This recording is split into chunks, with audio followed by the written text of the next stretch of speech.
பாண்டியராஜனின் தமிழ் வணக்கம். எல்லாமே அனுபவம் தாங்க. ஒரு மனுஷன் நல்ல மழையில் நனைஞ்சாதான் குடிசை கட்டுவான்னு ஒரு பழமொழி இருக்குது. அது வரைக்கும் பெய்யிட்டும் மழை காலம் வரட்டும், அதுக்கப்புறம் பார்த்துக்கலாம், இப்படியே கடத்துவான். முழுசாக நனைஞ்சதுக்கப்புறம்தான் குடிசை கட்டுவானான். அப்போ எந்தெந்த தேவைக்கோ அந்த தேவை நெருங்கும் போது தான் அவசரப்படுத்துறது.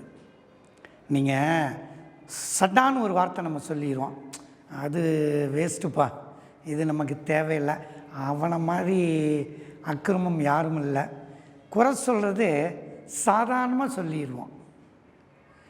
ஒரு குரு தன்னுடைய சீடர்களையெல்லாம் கூப்பிட்டு, இந்த உலகத்திலேயே இழிவான பொருள் கொண்டாங்கன்னு.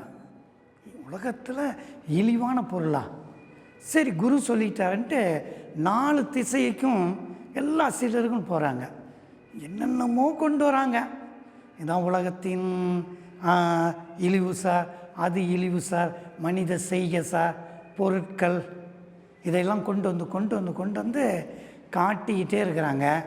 இவர் இல்லை இல்லை இல்லைன்றார். நம்ம சிசிங்கெலாம் சேர்ந்து, அப்போ உலகத்திலேயே ரொம்ப இழிவான, கேவலமான, பயன்படுத்தப்படாத ஒரு பொருள் என்னவாக இருக்கும்ன்ட்டு எல்லாரும் கூடி பேசி ஒரு முடிவுக்கு வந்துட்டு அந்த பொருளை கொண்டு போகிறாங்க. கொஞ்சம் அருவருப்பாக கொண்டு போகிறாங்க. சாமி, குருவே, இதுதான் உலகத்திலே இழிவான பொருள் அப்படின்னு அவங்க அருவருப்பாக காட்டுறாங்க. ஆனால் குரு எந்த விதமான அருவருப்பும் இல்லாமல் அதை ஒரு சாதாரண பொருளாக பார்த்துக்கிறார். அந்த பொருள் வேறு எதுவும் இல்லைங்க, மனித மலம்.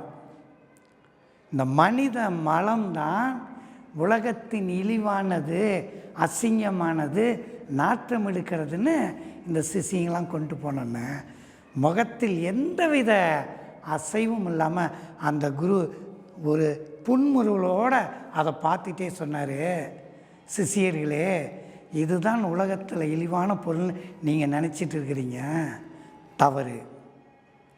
இந்த மலம் ஒரு 8 மணி நேரத்துக்கு முன்னாடி, 10 மணி நேரத்துக்கு முன்னாடி என்னவாக இருந்தது தெரியுமா? நீங்கள் ரொம்ப விரும்பி சாப்பிடக்கூடிய அறுசுவை உணவாக இருந்தது, காய்கறியாக இருந்தது, பிஸ்கட்டாக இருந்தது, சாக்லேட்டாக இருந்தது, கேக் பொருளாக இருந்தது. இந்த உலகத்தில் என்னென்ன தின்பண்டங்கள் இருக்கோ, உணவுப் பொருள் இருக்கோ, அது அசைவ உணவாக இருக்கட்டும், அசையாத உணவாக இருக்கட்டும், சைவ உணவாக இருக்கட்டும், இது எல்லாம் நீங்கள் விரும்பி விரும்பி சாப்பிட்றீங்க பார்த்தீங்களா?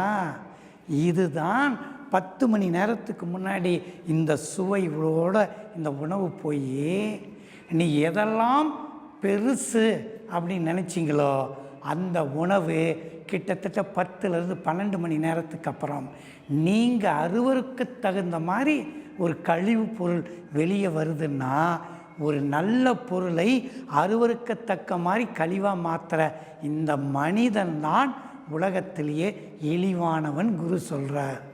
சிஷியர்கள் மறு பேச்சு இல்லாமல், ஆமாம், மனிதன்றது ஒரு குறியீடு, அவனுடைய கெட்ட எண்ணம், அவனுடைய கெட்ட செயல்கள், இது ஒரு குறியீடாக அந்த குரு சொல்கிறார். ஆக உலகத்தில் இழிவான செயல்கள் எவன் செய்கிறானோ அவன்தான் மனிதன், அந்த மனிதன்தான் உலகத்தில் இழிவானவன்றது குருவோடைய பதில். நன்றி, வணக்கம், மீண்டும் சந்திப்போம்.